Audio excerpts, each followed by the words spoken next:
La parole est à Monsieur Éric Coquerel pour la France Insoumise pour une durée de 10 minutes.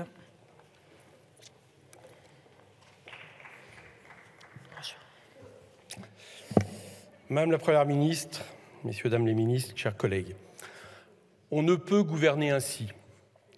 Vous ne pourrez gouverner longtemps ainsi. Cette fois, pour votre 8e utilisation du 49.3 avant le 9e, dans quelques heures, vous n'avez, Élisabeth Borne, même pas laissé le temps d'une seule minute de débat. À chacun de ces 49.3, vous avez innové dans les prétextes. Cette fois, il s'agirait du calendrier du budget perturbé par les motions de censure de France Insoumise. Devant un tel toupet, vous avez du sourire sous cap. Cette fois, c'est l'histoire de l'œuf et de la poule. Car pour qu'il y ait motion de censure, soit la seule façon que nous avons trouvée pour redonner le droit de voter au Parlement, il a bien fallu, Madame la Première ministre, qu'il y ait 49.3. Un autre de vos députés a sorti sans rire « Pourquoi discuter puisqu'on sait qu'ils ne voteront pas pour ?» Voilà donc la façon dont vous considérez désormais le Parlement. Après être privé de vote, le voilà de privé de débat au prétexte que l'opposition voudrait s'opposer. Allez plus vite, supprimer le Parlement. Mais tout cela aussi ne sont que des faux prétextes. La seule raison pour laquelle vous avez annoncé votre 49.3, sans même cette fois laisser les groupes s'exprimer, c'est qu'il y avait une motion de rejet préalable sur laquelle vous aviez peur d'être minoritaire. Tout revient à cela. Vous privez l'Assemblée de son droit essentiel, celui de le voter, parce que vous y êtes minoritaire. Vous avez ouvert une plaie pour la 8e fois à l'Assemblée, donc à la souveraineté nationale, parce que vous y êtes minoritaire. Collègues des partis gouvernementaux, derrière vos applaudissements qui ont de nouveau accueilli cette sentence, qui vous prive pourtant, vous aussi, de votre raison d'être ici, se cache le soulagement de ceux qui sont minoritaires. Le 49.3 est d'habitude un pis-aller pour un gouvernement cherchant à éviter l'affronte de quelques-uns de sa majorité ou bien une obstruction parlementaire. C'est déjà une blessure faite à notre conception de la démocratie, celle d'une démocratie parlementaire pleine et entière, à l'opposé de la monarchie présidentielle qu'est la Ve République. Mais là, il s'agit de quelque chose d'encore plus grave. Vous utilisez le 49.3 parce que vous vous savez minoritaire dans les deux chambres du Parlement. Vous êtes minoritaire, donc vous supprimez le vote. Dans combien de démocraties réelles peut-on procéder ainsi dans le monde? Vous n'utilisez pas le 49.3 contre des oppositions, mais bien contre l'Assemblée nationale et son droit qui devrait être intangible de voter les lois et en l'espèce le budget. Dès lors, vous aviez le choix, que vous avez fait mine d'ouvrir dans les dialogues de Bercy, composer avec le Parlement ou bien le soumettre par la brutalité du 49.3.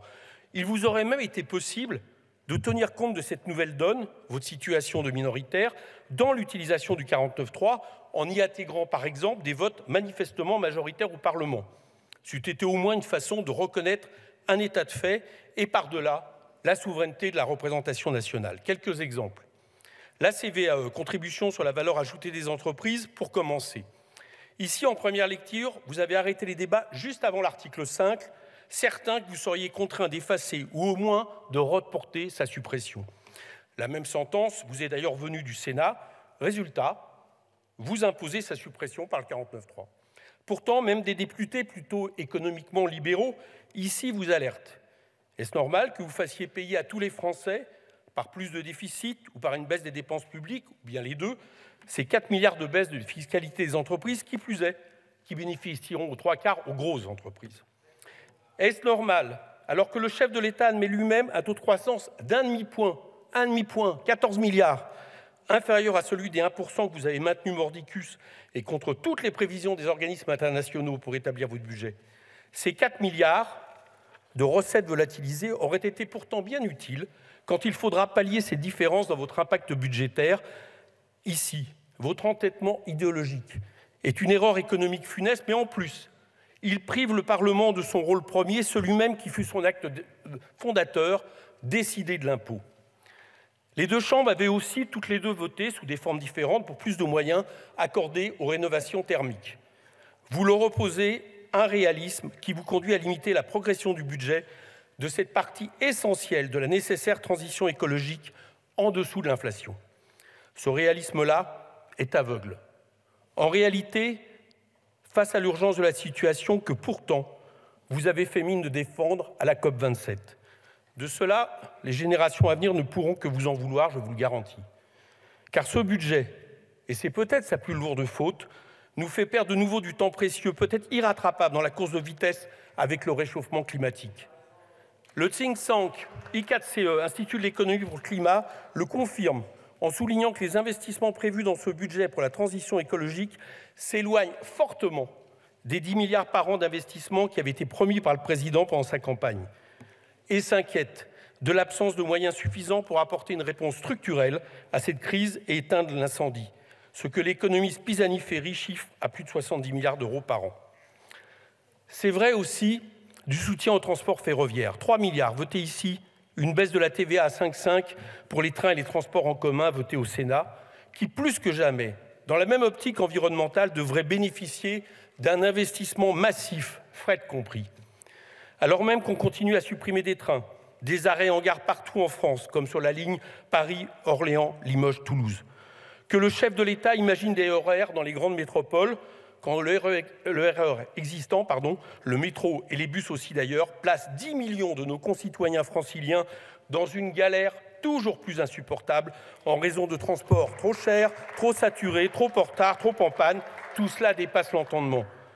C'est vrai aussi, je m'arrêterai là dans mon énumération, des collectivités locales auxquelles vous voulez faire payer l'austérité sous des formes punitives et des contraintes inacceptables, et qui, au contraire, devraient au minimum bénéficier de dotations indexées sur l'inflation. Votre incurie à proposer un budget suffisant pour répondre aux besoins environnementaux n'a d'égal que votre cynisme à trouver des solutions indignes. Comment choisissez-vous d'aider l'Office français de la biodiversité, qui manque de moyens humains et joue un rôle important? En augmentant son budget? Non, en créant un loto de la biodiversité. Voilà l'importance qu'accorde votre gouvernement à la protection de l'environnement. Au lieu d'augmenter le budget de l'OFB, au moment où la COP15 tire elle aussi le signal d'alarme de la 6e extinction des espèces, vous faites de l'État le croupier de la Française des Jeux. Philosophiquement, c'est un affaiblissement de l'État. Peut-on accepter qu'une politique majeure soit financée de manière aussi incertaine? Après le loto du patrimoine, le loto de la biodiversité, jusqu'où ira votre imagination? Un bingo pour les sans-abri? Un poker contre la pauvreté? Cette proposition est d'autant plus indigne qu'elle encourage les jeux d'argent. Nous savons qui sont ces personnes qui sombrent dans l'addiction, les plus jeunes et les plus défavorisés. En leur donnant une bonne raison de jouer, vous ne faites qu'entraîner encore plus l'addiction. Ce loto de la biodiversité a été rejeté à droite comme à gauche, supprimé au Sénat et en commission, y compris avec le vote de membres de votre majorité, mais vous le gardez. Et alors que vous nous opposiez le manque de moyens dans un budget prétendument à l'euro près, vous créez une nouvelle niche fiscale pour les captifs de réassurance. Par cet article, vous permettez aux entreprises qui créent une filiale de réassurance de pouvoir déduire de leurs bénéfices les fonds transférés à ces filiales d'assurance. Autrement dit, elles peuvent à leur main modifier leurs bénéfices artificiellement en transférant des fonds vers ces filiales. D'une part, c'est un nouveau cadeau aux grandes entreprises. Est-ce que vous connaissez une seule PME disposant d'une captive d'assurance? Publicis, Total, elles, ont créé des captives d'assurance. Pourtant, je doute qu'elles aient besoin de nouvelles niches pour les protéger. D'autre part, vous justifiez cette niche par le fait qu'en l'absence de celle-ci, les grandes entreprises créent des captives, mais au Luxembourg ou en Suisse. Alors, pragmatique, vous préférez aligner la législation fiscale française sur celle de ces États, faire de la France un paradis fiscal plutôt que lutter contre l'évasion. Je vous applaudis, ce n'est pas pourtant la demande des Français. Sur la forme, votre retrait de ces dispositions du premier texte de loi des finances issu du 49.3 devait illustrer votre prétendue volonté d'écoute. Votre prétendue volonté d'écoute, Bruno Le Maire l'a illustré en retirant cet amendement à la demande de Valérie Rabault. Votre prétendue volonté d'écoute, Elisabeth Borne l'a illustré en n'intégrant pas cette proposition dans le texte post-49.3. Mais cette volonté d'écoute a désormais disparu, puisque cette proposition fait désormais partie du projet de loi. L'écoute des députés disparaît après un mois, mais l'écoute des lobbies, elle reste, puisque ce sont les lobbies de ces très grandes entreprises qui sollicitent un tel dispositif, et vous le savez. Au nom de la parole que vous aviez donnée devant cet hémicycle, Madame Elisabeth Borne, je vous demande solennellement d'écouter la représentation nationale et de retirer cette disposition du texte de loi. Ces méthodes, vous ne pourrez pas les prolonger très longtemps. Écouter les lobbies, museler les oppositions parlementaires n'est pas un projet démocratique.